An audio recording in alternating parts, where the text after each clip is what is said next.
आज का जो हमारा टॉपिक है that is atomic and molecular mass. तो देखिए आज हम बात करेंगे atomic mass and molecular mass के बारे में।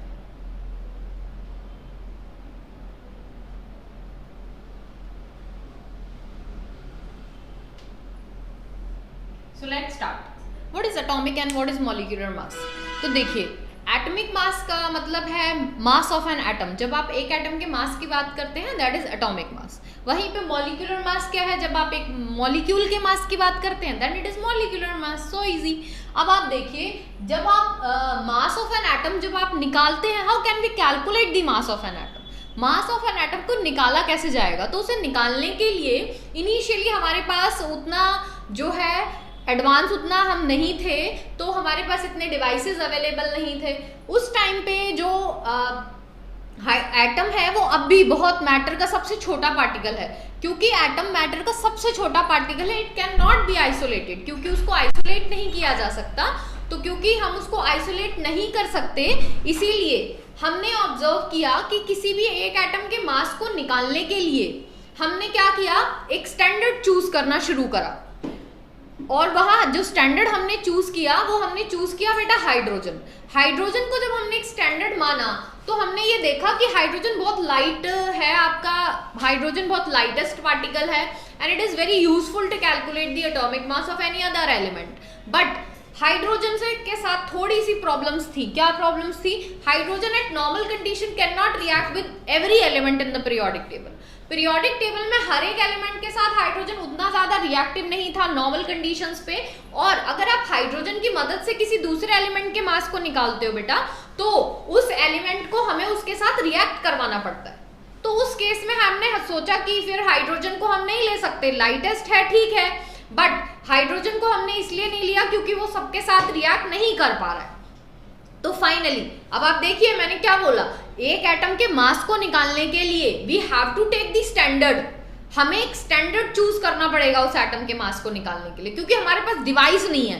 एटम इतना छोटा है कि हम मैटर से उसको अलग नहीं कर सकते, इतना छोटा है कि आइसोलेट नहीं कर सकते। अब आइसोलेट नहीं कर सकते, और अगर आप एटम के मास को ग्राम में लिखते हो तो भैया एटम तो बहुत छोटा है और ग्राम तो बहुत बड़ा हो गया उसके कंपैरिजन में। ग्राम जो है वो बड़े सब्सटेंस को मेजर करने के लिए एक यूनिट बनाई गई है, तो ग्राम तो उतना कन्वीनियंट नहीं है, उतना बेटर भी नहीं है किसी भी एटम के मास को निकालने के लिए। That is why we take some standard. और जब आप एटम के मास को निकालने के लिए स्टैंडर्ड यूज करते हैं तो हमने देखा कि हम हाइड्रोजन एज अ स्टैंडर्ड ले लेते हैं।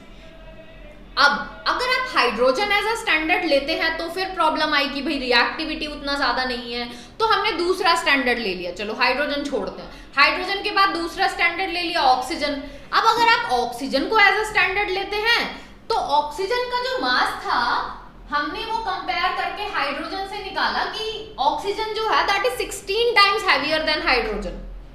तो अब हमें ऑक्सीजन का मास पता था, और उस ऑक्सीजन के मास से अब हम दूसरे एलिमेंट्स के मासेस को निकालने की जद्दोजहद में लगे हुए थे कि अब हम उसकी मदद से निकालने की कोशिश करते हैं। बट वहां भी एक प्रॉब्लम आई। क्या?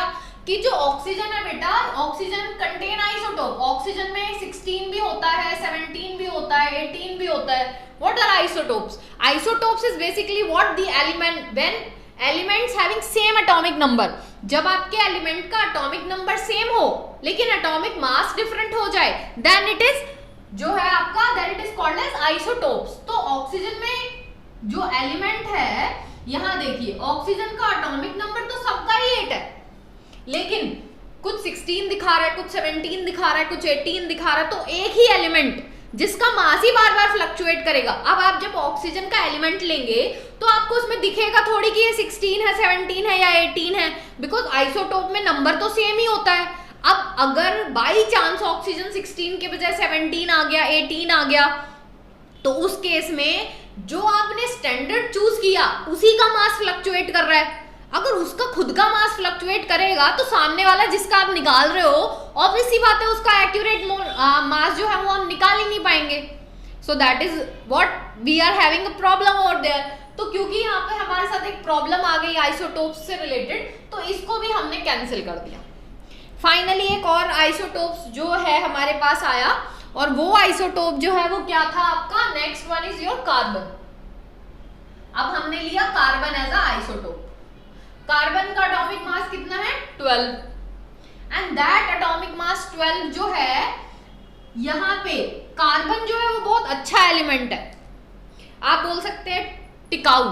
पूरे पीरियोडिक टेबल में कार्बन जो है वो सबसे ज्यादा अबंडेंस में मिलने वाला एलिमेंट है, मतलब एब्सेंस अच्छी खासी है। दूसरा, सबके साथ रिएक्ट कर लेता है, कोई ज्यादा दिक्कत है नहीं इसको। और जो है इसका कैटिनेशन टेंडेंसी अच्छा है, रिएक्टिविटी अच्छा है। इसके जो आइसोटोप्स मिलते हैं उनकी अवेलेबिलिटी बहुत कम होती है, इसीलिए कार्बन 12, 13 और 14 में से कार्बन 12 की अबंडेंस बहुत ज्यादा है। मतलब आप बोलेंगे कि अप्रोक्सीमेटली 98 to 99% आपको C12 ही मिलेगा। C13 और C14 की अबंडेंस बहुत ही कम होती है, तो यहाँ आइसोटोप से रिलेटेड भी आपको कोई प्रॉब्लम नहीं होने वाली। तो finally we chosen carbon as a standard over there to calculate the atomic mass of any element. Now carbon is chosen as a standard. अब आप इसको दिमाग में रख लीजिए कि किसी भी एक एटम के मास को निकालने के लिए हम कोई डिवाइस यूज नहीं कर रहे हैं, वी आर टेकिंग स्टैंडर्ड। और वो स्टैंडर्ड क्या है? वो स्टैंडर्ड है एक दूसरा एटम। एक एटम के मास को निकालने के लिए हमने दूसरे एटम का ही यूज करा, क्योंकि उतना छोटा हमारे पास कुछ था ही नहीं कि हम उस एटम को मेजर कर पाते। तो क्योंकि हमने एटम को मेजर करने के लिए carbon as a standard choose किया। अब आप देखिए, कार्बन को जब हमने स्टैंडर्ड लिया तो कार्बन का मास कितना है? 12। अब अगर मान लो मैं एक चीज से एक दूसरी चीज को नापना शुरू करती हूँ, लाइक मेरे पास एक बॉक्स है, we have to weigh this box and we have, जैसे कि अगर मान लीजिए आपके पास वे है, 1 kg का वे है हमारे पास, मुझे इस बॉक्स को जो है मेजर करना है, तो एक साइड में बॉक्स रखूंगी मैं, एक साइड में अपना 1 kg का वे रख दूंगी। अब मैं इसको कंपेयर करना शुरू करती हूँ। अब मैंने यहाँ पे कितने रखे? 1 kg, फिर मैंने एक और 1 kg रखा, फिर मैंने 1 kg और रखा, फिर मैंने 1 kg और रखा, लाइक मैंने 1 kg और रख दिया। अब 1 2 3 4 5, मुझे इसको बैलेंस करने के लिए कितनी बार 1 kg के वेट यूज करने पड़े? 5 बार। तो इट मीन्स इस बॉक्स का जो वे है वो कितना हो गया? That is 5 kg। तो किसी भी एक चीज को मेजर करने के लिए अगर आपके पास रेफरेंस 1 यूनिट का हो तो उसको मेजर करना बहुत इजी हो जाता है हमारे लिए। एक करके आपको अगर 100 बार भी एक रखना पड़े तो बहुत डिफिकल्ट नहीं है, ये एक अनपढ़ आदमी भी मेजर कर सकता है। तो 1 अगर आप एज अ रेफरेंस 1 लेते हो तो हमारे लिए चीजों को मेजर करना बहुत इजी हो जाता है। वही मैं आपको समझाना चाह रही हूँ कि कार्बन का मास है हमारे पास 12 and because carbon is 12 over here, तो अब हम क्या देखते हैं, हमें इसे बनाना है 1। क्योंकि हम कार्बन को 1 बनाना चाहते हैं तो हम क्या देखेंगे कि हमने यहाँ पर कार्बन 12 को 1 बनाने के लिए मैंने जो स्टैंडर्ड लिया, अब आप ध्यान से समझिए व्हाट इज स्टैंडर्ड। मैंने बोला हमने कार्बन को एज अ स्टैंडर्ड लिया और कार्बन कितना है? 12। तो मैं उसका लूंगी 12वां हिस्सा, उस कार्बन 12 का 1/12 part. We have to take 1/12 part of mass of 1 C12 atom. एक कार्बन 12 एटम का मैंने 12वां हिस्सा लिया और उससे मैंने दूसरे एटम के किसी भी दूसरे एटम को वे करना स्टार्ट किया। सो बेसिकली देखिए बेटा क्या है, ये है आपका वो स्टैंडर्ड। अब फाइनली हमारे पास एक स्टैंडर्ड आ गया है, तो अब हम इस स्टैंडर्ड की मदद से दूसरे एटम के मासेस को निकालना जो है स्टार्ट करेंगे। लाइक जैसे कि अगर मान लो मैं नाइट्रोजन का मास निकालती हूँ और मैंने देखा कि इस स्टैंडर्ड के कंपैरिजन में नाइट्रोजन 14 गुना इससे ज्यादा है, 14 गुना इससे हैवी है, तो हम क्या बोल देंगे कि नाइट्रोजन का मास है 14 times 1/12 part of mass of 1 C12 atom. इसी तरह से अगर मैं सल्फर को निकालना शुरू करती हूं तो सल्फर का हम देखते हैं it is 32 times 1/12 part of mass of 1 C12 atom. तो देखिए अगर मैं इसी तरह से निकालती चली जाऊं कि हमारे पास नाइट्रोजन भी है, सल्फर भी है, ऑक्सीजन भी है, it is 16 times heavier than 1/12 part of mass of 1 C12 atom. अब आप देखिए यहां से नाइट्रोजन का मास आ गया, सल्फर का आ गया, ऑक्सीजन का आ गया, लेकिन ये जो भी मासेस आए हैं बेटा आपके, ये सब आपके एक स्टैंडर्ड को रिलेट करके आए हैं। क्या है? स्टैंडर्ड को रिलेट करके आए हैं। आप यहाँ पे एक एटम के मास को निकालने की पूरी कोशिश कर रहे हैं, लेकिन तब भी क्या वो एक एटम का मास एक्यूरेट आया? नहीं आया। क्यों नहीं आया? क्योंकि हमने यहाँ पे एक स्टैंडर्ड चूज किया, because we are taking a standard. क्या मैं बोलूंगी कि सल्फर का मास 32 ग्राम है एंड इट इज करेक्ट? 32 नहीं बोलेंगे यहाँ पे। अब ये क्या है? एक एटम सल्फर का मास निकाला जा रहा है जो कि 32 टाइम्स हैवियर है। किससे? 1/12 part of mass of 1C12 atom. तो ये एक स्टैंडर्ड है। अब ये देखो, ये स्टैंडर्ड इतना लंबा चल रहा है। अगर मैं हर एक एटम का मास निकालूं इसी की मदद से, तो मैं इसको बार बार मुझे हर एटम के मास के पीछे ये पूरा इतना लंबा लिखना पड़ेगा। ये बोलने में भी इतना बड़ा है, लिखने में भी इतना बड़ा है। तो हमने सोचा इसको थोड़ा छोटा कर देते हैं। क्या करते हैं इसमें? ये पूरा जो ये 1/12 part of mass of 1C12 atom है, इसको छोटा करते हैं।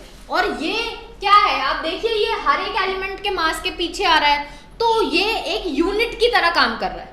किसकी तरह काम कर रहा है? एक यूनिट की तरह। लेकिन अब ये यूनिट किसकी है? ये यूनिट है आपके एटम की। किसकी यूनिट है? एटम की। तो अब हमने क्या किया, ये जो आपका स्टैंडर्ड है 1/12 part of mass of 1C12 atom, इस पूरे को मैंने लिख दिया AMU, एटॉमिक मास यूनिट। क्या लिख दिया मैंने? Atomic mass unit. तो अब ये हमारे लिए थोड़ा इजी हो गया। क्या? हर एक एटम के मास निकालना है, इस स्टैंडर्ड की मदद से निकाल रहे हैं। और ये जो आपका स्टैंडर्ड है इतना लंबा, हर किसी एटम के पीछे आपको लिखना पड़ेगा, तो मैंने इसको हटा ही दिया। इसको हटा के हमने क्या लिख दिया? सीधा AMU। What is AMU? AMU is equal to 1/12 part of mass of 1C12 atom. तो अब अगर मुझे सिंपल लिखना है तो मैं लिख सकती हूँ ऑक्सीजन का मास कितना है? 16 AMU। इस पूरे की जगह मैंने AMU लिख दिया। मुझे नाइट्रोजन का लिखना है तो मैं क्या लिख सकती हूँ? 14 AMU। मुझे सल्फर का लिखना है तो मैं क्या लिख सकती हूँ? 32 AMU, like this. So easy. तो अब हमारे लिए शॉर्ट हो गया। हमने यहाँ पे एटम के मासेस निकाले और उसके लिए एक स्टैंडर्ड यूज किया, and that standard is defined as a unit. उस स्टैंडर्ड को हमने यूनिट बोला और अब मैं उसको शॉर्ट में AMU लिख सकती हूँ। तो अब आपको एक चीज यहां याद रखनी है, क्या? कि आप जब भी एक एटम का मास निकालेंगे तो उसकी यूनिट क्या होगी? AMU, atomic mass unit. या दूसरे शब्दों में इसे U भी बोला जाता है, जिसको हम बोलते हैं यूनिफाइड मास। क्या बोलते हैं बेटा? यूनिफाइड मास। आप इसको AMU लिखो या फिर आप U भी लिख सकते हो, no problem. Same, AMU is same as U। तो देखिए, अब यहां तक तो बात समझ में आती है कि यहाँ पे हमने एटम्स के मासेस को निकाला है with the help of some standard, and the standard is 1/12 part of mass of 1C12 atom. उसी को मैंने क्या लिख दिया है? AMU लिख दिया।